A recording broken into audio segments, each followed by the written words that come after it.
Something happened. Maybe it was big. Maybe from the outside, it looked like nothing at all. But inside you, something shifted.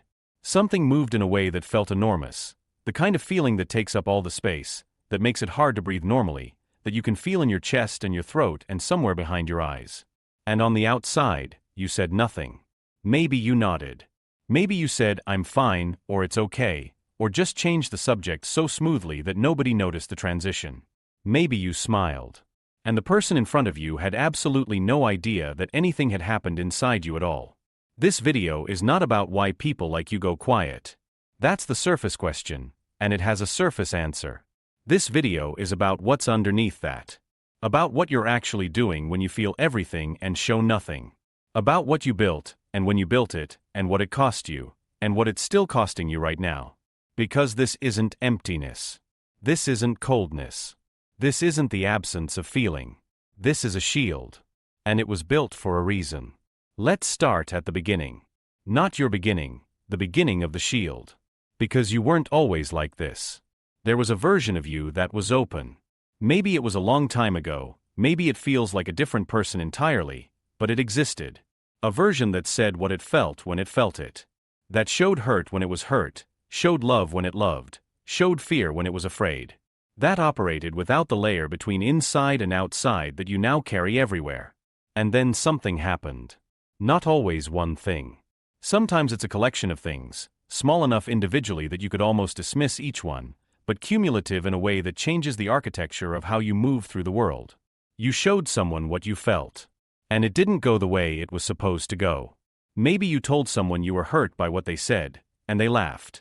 Not cruelly, necessarily. Maybe they genuinely thought you were overreacting. But you felt the thing you felt, and the response you got told you clearly that the thing you felt was too much. Wrong size. Wrong shape. Not appropriate for the situation. Maybe you told someone you loved them, a friend, a parent, a person you cared about, and what came back was less than what you gave. Not nothing, but less. Enough less that you registered the gap and filed it somewhere. Maybe you cried in front of someone and saw something flicker across their face. Discomfort. Impatience. A slight recalibration of how they looked at you afterward. Not rejection, exactly. Just a shift. Enough of one that you noticed. Maybe you were going through something real and you tried to explain it and the person listened and then immediately tried to fix it, or minimize it, or move past it, because your feelings made them uncomfortable and it was easier for everyone if you got back to being fine quickly. And you got back to being fine. Quickly. Because that's what was needed. And the next time something happened inside you, you waited a beat before saying anything. Just a small hesitation. Just enough to check, is this safe? Is this the right moment? Is this person actually able to receive what I'm about to give them? And sometimes the answer was no. So you didn't. And then the beat got a little longer. And the check became automatic. And eventually the default changed. The default stopped being share what I feel, and became assess whether sharing is worth the risk. And most of the time, the assessment came back the same way. Not worth it. Stay behind the line. Keep it inside. That's when the shield became a shield. Not when you decided to build it. You never decided.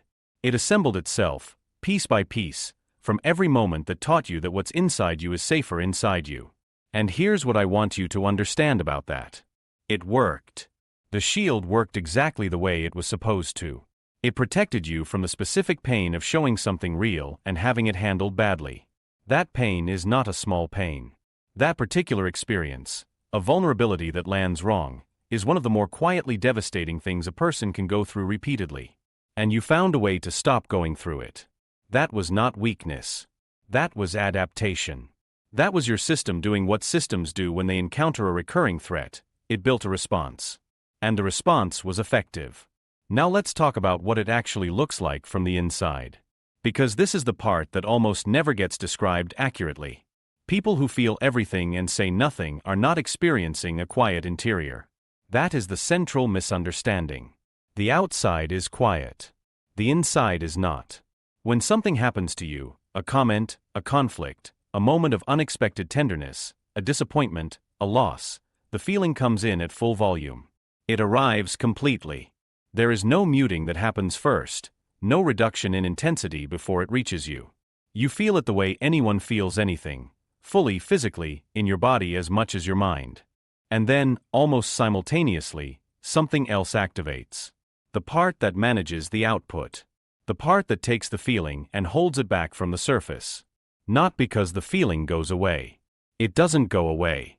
It sits there completely intact, while your face does something neutral and your voice comes out even and the people around you see nothing. This is an enormous amount of work. It is not passive. It is not the absence of something. It is an active, ongoing, parallel process, feeling at full intensity while simultaneously managing every external signal so that none of it shows. And it happens so automatically, after enough practice, that you might not even notice you're doing it anymore. But your body knows. Your body is doing it all the time.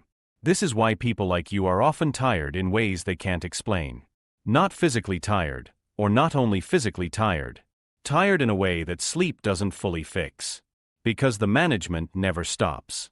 Even in safe situations, even with people you trust, the system is running. Checking. Assessing. Holding. It became so automatic that it doesn't know how to turn off.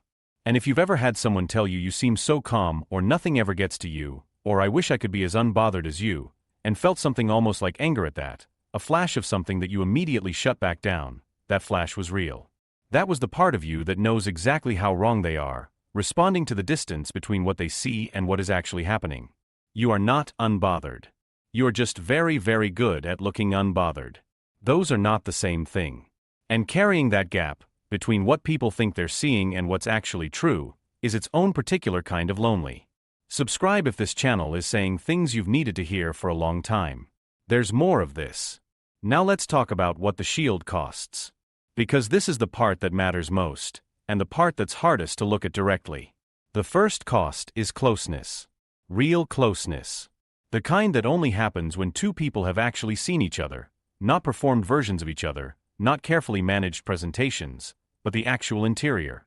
The shield prevents that. By design. That's what it was built to do. And it does it perfectly, which means that even the people who love you, who are close to you, who have been in your life for years, they are, in some important way, close to the outside of you. Close to what you allow to be visible. Not close to the full thing. This creates a loneliness that is very hard to explain to someone who hasn't felt it. Because you're not alone. You have people. You have connection. But there's a layer, always a layer, between you and the people on the other side of it. And you put it there. And you know why you put it there. And you're not even sure it was wrong to put it there. But it's there, and it means that something you need, to be fully known, fully seen, fully met, is not happening. And hasn't happened in a long time. Maybe ever. The second cost is accumulation. Because the feelings don't leave just because you don't express them. They go somewhere. They get stored. And storage has a limit. You've probably experienced this. The moment where something small happened, something that on its own would have been completely manageable, and your response to it was out of proportion. Not because of the small thing. Because of everything behind the small thing. Because the container was already full and this was just the thing that finally made it overflow. And afterward you felt confused. Maybe ashamed. Because you didn't lose it over something that warranted losing it over. You lost it over everything you'd been holding for months. And nobody around you knew that, because they hadn't seen any of it being held. This is the specific danger of a life lived mostly inside. The interior builds up. The pressure increases. And eventually it finds a release, not through the careful chosen expressions you decided were safe, but through the cracks. At the wrong time, with the wrong person, about the wrong thing. And then you have to manage the aftermath of that too. The third cost is the hardest one to say. Over time, people who feel everything and express almost none of it can start to lose track of what they actually feel.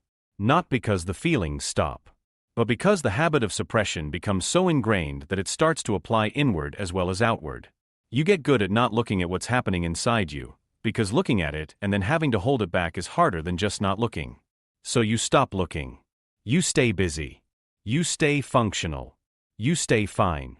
And then one day someone asks you how you actually feel, not are you okay, but actually how you feel about something that matters, and you realize you don't know.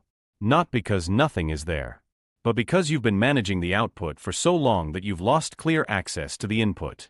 The shield that was built to protect your interior has started, quietly, to cut you off from it. This is the moment that deserves the most attention.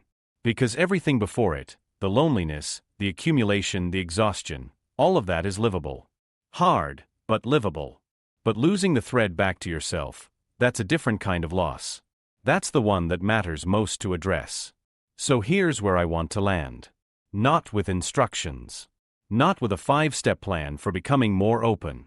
Because that's not what this is, and you've probably already been told to be more open by people who had no idea what they were asking. The shield was real. The reason for it was real. The moments that built it were real, and they were painful, and you responded to them in the most rational way available to you at the time. There is nothing wrong with what you did. There is nothing to be ashamed of in the architecture you built. But here's the only question that actually matters now. And it's not should you take the shield down. It's much more specific than that. Are you still wearing it in places where the original threat no longer exists? Because that's what happens. The shield gets built in response to specific conditions, specific people, specific dynamics, specific moments of pain. And then you carry it into new conditions, new people, new moments, where those original threats aren't present. And it still activates. Because it doesn't know the difference. It was built to protect, and it protects, and it doesn't evaluate whether protection is actually needed in this particular room with this particular person on this particular day. Some of the people in your life right now could handle what's inside you. Some of them would not use it against you, would not be overwhelmed by it, would not make you regret showing it. Some of them are actually waiting, on the other side of the shield, for you to decide they're worth the risk. Not all of them. Maybe not most of them. But some. And the shield can't tell the difference. Only you can. You don't have to take it down. You don't have to become someone who expresses everything to everyone. That was never the goal, and it shouldn't be. But there might be one person. One situation. One moment where the assessment comes back different, where not worth the risk becomes maybe this one is, and you let something through. Not because vulnerability is always rewarded. It isn't. But because the version of you that is fully known by at least one person in the world is a version that gets to exist. And right now, that version is waiting behind something that was built a long time ago, for conditions that may no longer fully apply. The shield saved you. That's real. The question is whether it's still saving you, or whether it's just become the only way you know how to be. If this video said something true, leave a comment. You don't have to explain. Just say you're here. Because the person who finds this next week needs to know they're not the only one carrying this.